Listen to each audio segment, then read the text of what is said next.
তারেক রহমানের কোনো মার্কা আছে? আগামী 12 তারিখের কোনো মার্কা আছে? সেই মার্কা সবাই বলো। সমুদ্রের ঢেউ যেন আছড়ে পড়েছে চট্টগ্রামের পলোগ্রাউন্ড মাঠে। লক্ষ জনতার দৃষ্টি পুরো মঞ্চ জুড়ে এক নেতার অপেক্ষায়। ততক্ষণে দীর্ঘ অপেক্ষার অবসান। বিএনপি চেয়ারম্যান তারেক রহমান আসলেন, তবে মঞ্চে না উঠে চলে এলেন সাধারণ মানুষের মাঝে। উচ্ছ্বাসে তখন ফেটে পড়ে পলোগ্রাউন্ড।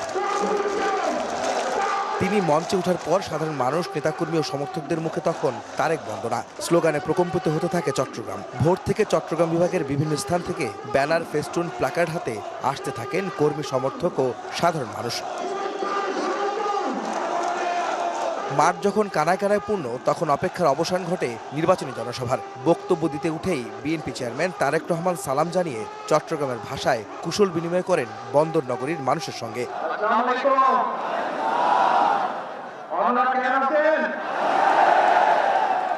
ভোগান্তি ভুলে চলে আসুন রিগালে। ওয়ারেন্টি সহ স্টাইলিশ কালেকশন নিয়ে রেডি রিগাল ফার্নিচার। পুরো বক্তব্য জুড়েই ছিল জনগণের সমর্থনে রাষ্ট্র ক্ষমতায় গেলে বিএনপি কি করবে তার প্রতিশ্রুতি দেন তারেক রহমান। শিক্ষা, চিকিৎসা, কৃষি, নারী পুরুষের কর্মসংস্থান সহ নানা বিষয়ে বিএনপির পরিকল্পনা তুলে ধরেন তিনি। আমরা চাই গ্রামের মানুষের কাছে, গ্রামের নারীদের কাছে, গ্রামের শিশুদের কাছে স্বাস্থ্য সেবা তাদের ঘরে ঘরে পৌঁছে দিতে, এবং সেজন্যই আমরা 1 লক্ষ হেলথ কেয়ারার নিযুক্ত করার পরিকল্পনা গ্রহণ করেছি। কেইপিজেডের মতন আর ওইপিজেড আমরা তৈরি করব, যাতে আরও লক্ষ লক্ষ তরুণ সমাজের সদস্যরা সেখানে চাকরি সংস্থান করতে পারে, কর্মসংস্থান করতে পারে।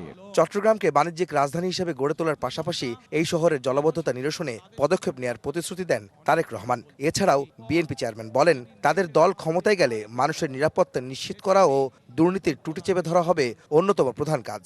এই অঞ্চলের মানুষের একটি বড় দাবি আছে, কি সেটি? বাণিজ্যিক রাজধানী।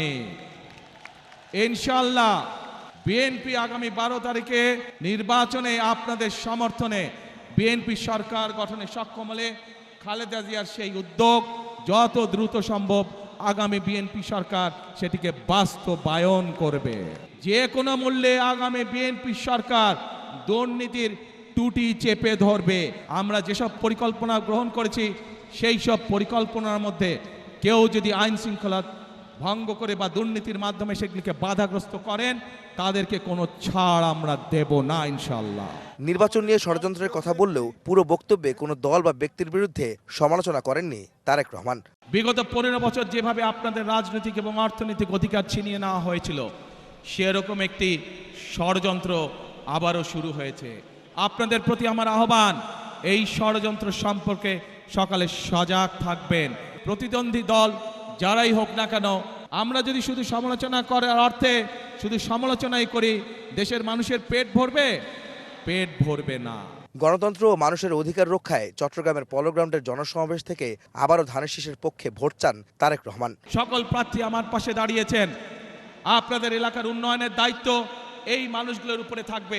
পাহাড় ও সমুদ্র ঘেরা বারোয়াউলিয়ার শহর চট্টগ্রাম বিভাগের বিভিন্ন জেলায় নির্বাচনী প্রচারণা চালাচ্ছেন বিএনপি চেয়ারম্যান তারেক রহমান।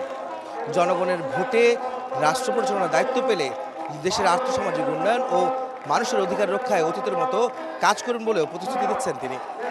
বলছেন, আগামী দিনে রাষ্ট্র পরিচালনার দায়িত্ব পাওয়ার সঙ্গে সঙ্গে তারা মানুষের অধিকার, গণতন্ত্র এবং স্বাধীনতা সার্বভৌমত্ব রক্ষায় কাজ করবেন। তাই জনগণকে আগামী 12 ফেব্রুয়ারি নির্বাচনে ধানের শীষের পক্ষে ভোট দেওয়ার আহ্বান জানান।